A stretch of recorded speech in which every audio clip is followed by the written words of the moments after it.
What's poppin', Sky Guys? It's me, MT, and welcome back to the Heavy Spoiler Show. Ahsoka Episode 3 gifted us with one of the most badass moments in Star Wars history, with Ahsoka taking down a starship in space in style. But the question still remains, will her Padawan, Sabine, ever get that good? Will she ever hope to get that good? Also, who the hell is this mysterious Merrick guy anyway? Let's dive into both of these big questions together, my nerd babies. But let's start with the Padawan who Yang loves to bully first, by answering the question, does Sabine actually possess the Force inside of her? And the simple answer to that question is yes. In fact, according to George Lucas himself, every single living being in the galaxy has the Force living inside of them. Lucas says a lot of people get confused about the Force. They see it as some special thing that you find and pick up and put it on your head, and suddenly you have the Force. Whereas it's always been designed so that every living being has the Force. The amount of Force, which is like talent or intelligence, is different in every person. Some of it is inherited,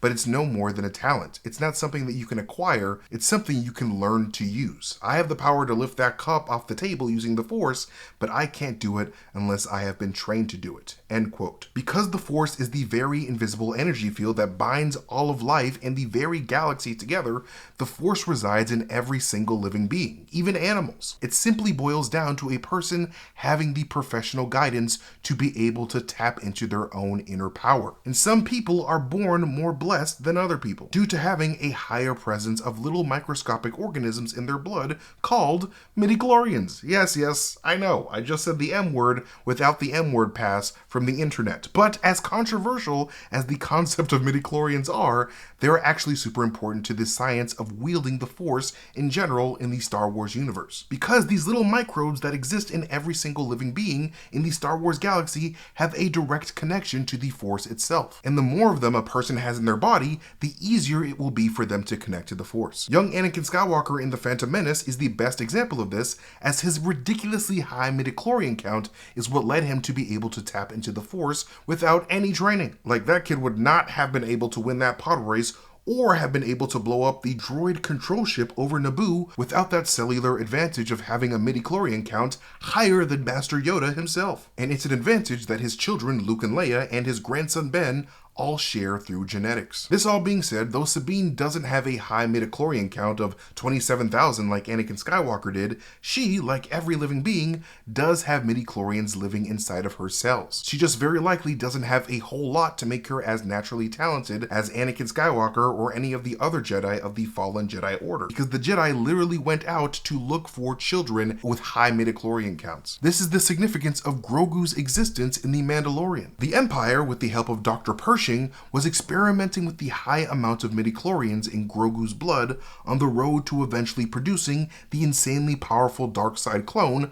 known as Supreme Leader Snoke, as well as Moff Gideon's production of Gideon clones with the power to tap into the Force, something the original Moff Gideon could not do thanks to him being born with a low midichlorian count, much like Sabine was. However, despite this, Sabine can still learn how to tap into the Force using the midichlorians within her own self, as long as she learns how to stop letting her fears and frustrations lead her to self-doubt. Which is why I believe that Ahsoka tells Hu Yang that she doesn't need Sabine to be a Jedi, but to just be herself instead. To have faith in the little midichlorians that she does have to be able to tap into the Force that runs through her body. Sabine just needs to conquer her fear of being too weak to protect her family, after losing her rebel family members Ezra and Kanan, as well as being largely responsible for developing the technology that led to the enslaving of her Mandalorian people. This is just like when we saw Obi-Wan lose his connection to the Force at the start of his show because his fear of the Empire and other people in general caused him to doubt himself and his abilities, with his faith only being restored after Leia gave him a reason to be more hopeful than fearful again. But anyways, let's talk Merrick, specifically about some theories as to who this man behind the mask could be. All we know about Merrick so far is that they used to be a former Inquisitor for the Empire, now hired as a mercenary for the dark Morgan Elsbeth alongside the bearded Baylan Skoll and the slashing Shin Hati. And that the names of all three of these dark side warriors have links to mythical wolves of legend, with Baylan Skoll and Shin Hati both being references to two mythical wolves of Norse mythology named Skoll and Hati, and Merrick seemingly being a reference to the werewolf knight of King Arthur's Round Table, Sir Merrick. So this being the case, I can definitely see why a lot of Ahsoka fans on the internet have been theorizing that the Merrick under the mask is none other than the missing Ezra Bridger, as Ezra's ties to Lothal and the Force-connected Loth wolves of that planet very much lend themselves to a werewolf name like Merrick, as it would match up very well with the overall wolf theme that these three aggro amigos of Ahsoka got going on. And with Merrick's use of a voice changer, it's not entirely out of the question to assume that Lucasfilm could be disguising Ezra's voice as a surprise as soon as Merrick takes off that mask. Because typically in media, voice changers are used to mask voices of past established characters that the audience is at least somewhat familiar with in some way. However, one thing that this theory has going against it is that Ezra has never had a career as a Jedi hunting exterminator inquisitor before he went whale surfing in the stars in the Rebels finale. So there would have to be a pretty damn good explanation for the massive change of heart and loyalties by the end of the show. Because Ezra turning to the dark side and becoming an inquisitor would sort of kind of cheapen his selfless sacrifice in Rebels, in my opinion. But that's just one possibility. With a name like Merrick, it's also unsurprising to see that the other prevailing theory on the internet for this Dark Warrior's identity is rooted in none other than Mr. Galen Merrick himself, also known as Starkiller, Darth Vader's former cloned apprentice in the Legends canon. If you've ever played the Force Unleashed video games, then you would know that Starkiller did act as an inquisitor of sorts for his master Darth Vader, as he was tasked to go on a series of secret undercover missions for Vader that led him to assassinating Jedi Knights on the run like Shaak Ti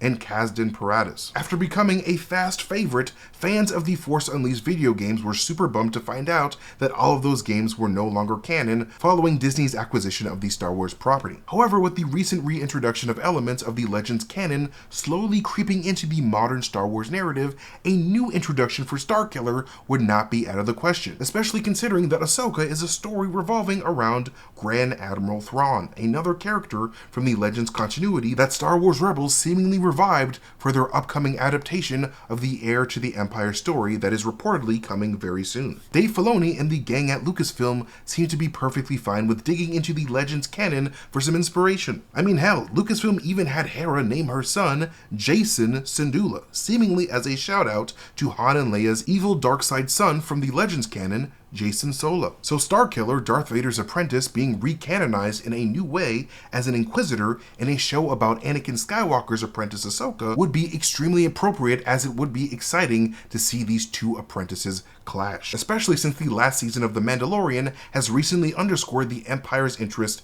in revitalizing the cloning program, a program that Galen Merrick was a product of himself in The Force Unleashed 2. First with the story of clone Dr. Pershing's betrayal at the hands of secret Imperial loyalist Elia Kane, and then wrapping up the season with the revelation of Moff Gideon manufacturing an army of force-wielding Giancarlo Espositos. But then an explosion caused all those Espositos to get Delitos. But while Ezra and Starkiller are the most popular guesses for Merrick's identity, I think the Ahsoka narrative allows for a few more potential contenders. Contenders like the much-forgotten Inquisitor who has the most beef with Ahsoka herself, the sixth brother, Bill Valen. Because you see those two fancy white lightsabers that Ahsoka used during that 6-ship clipping space flip? There's actually a story about how she got those within the 2016 Ahsoka novel. In that book, we learned that Ahsoka's kyber crystals in her two lightsabers didn't always glow white, but used to glow red when they belonged to the bloodthirsty Inquisitor, the sixth brother. After being ruthlessly hunted by the sixth brother in that book, their last confrontation ended with Ahsoka exploding the sixth brother's lightsaber directly in front of his face, leading to what we are led to assume was his demise. But what if the sixth brother did not die? What if the sixth brother and his new disfigured face survived and have been plotting revenge against Ahsoka for stealing and purifying his two red kyber crystals into the two white kyber crystals after their battle? I mean, if the Grand Inquisitor and Reva can both survive fatal wounds using the sheer anger in their hearts to sustain them, then it's technically possible for the sixth brother to do this too. The dark side of the Force is a gateway to abilities some could consider to be unnatural, after all. Now, this all being said, and considering that the Inquisitor Merrick has a voice changer as well as a mask completely covering his face at all times, having Merrick being revealed as the sixth brother having his life sustained by a suit of technology like Darth Vader would be a clever way for the Ahsoka series to give Ahsoka a nemesis while also serving as an explanation for where Ahsoka's white lightsabers even came from. Because there is a very large section of the Star Wars audience who have likely not gotten around to reading that Ahsoka book yet. I can totally see the sixth brother looking for revenge against Ahsoka for wrecking his face and stealing his magic murder rocks, especially knowing that the Ahsoka novel mainly refers to the sixth brother as a creature rather than a person due to the sixth brother's gray-skinned alien race being completely unknown to anyone in that novel. It's like a mystery race. With Sir Merrick from the King Arthur legend being a creature himself, having the sixth brother give himself a name like Merrick would be thematically appropriate. However, there is still another Star Wars character that would fit into the overall wolf theme of this trio of antagonists. And it's kind of a crazy one, so I'm gonna need you guys to buckle up and hear me out for this one, because I completely recognize how insane what I'm about to say might sound at first. This is a crazy theory. This is a wild theory. Just go with me here. Because I think that there could be a slight chance here that Merrick could be none other than Kanan and Hera's son, Jason. Yeah, that little green-haired boy that was just introduced in live action in that last episode of Ahsoka, whose name again is a clear reference to the dark-sided Jason Solo from the Legends continuity. And there are a few reasons why I think this. First of these reasons being that Jason perfectly fits under the wolf theme as the son of Kanan Jarrus, a Jedi closely affiliated with the loath wolf animal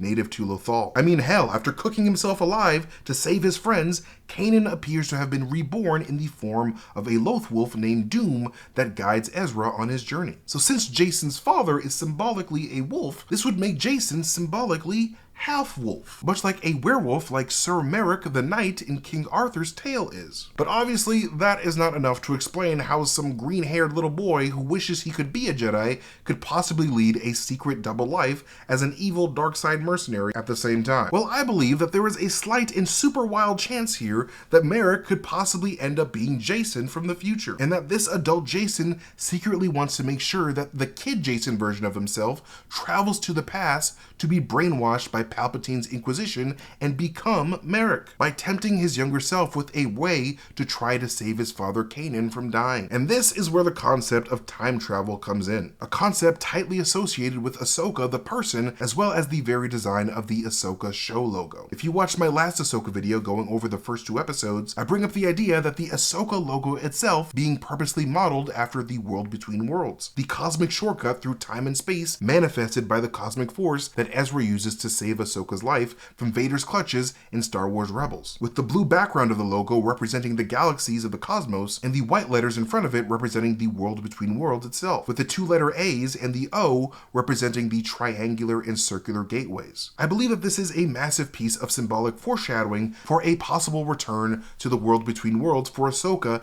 at some point this season, especially since the star map temple on Arcana seems to have strong ties to the Mortis god trinity of Force gods that guard the world between worlds through temples across the cosmos. And since episode 2 of Ahsoka already confirmed that light time manipulation elements are already in play through Morgan Elsbeth's magic messages from Thrawn that transcend time itself, it seems to indicate that Thrawn is fated to discover a gateway to the world between worlds within a temple on the faraway planet of Peridea. Now, if that were to happen and Ahsoka and the Rebels gang somehow find another gateway to the world between worlds in an ancient Force temple on the planet Peridea, then I could potentially see Jason being tempted with the idea of saving his father, much like Ezra was, because Jason really wants to become a Jedi, and his father could teach him how to be that. If this child Jason were to step through one of these gateways and accidentally find himself lost in a time period of Palpatine's Grand Inquisition, the chances of a young Jason being found by Palpatine's people and converted into an Inquisitor himself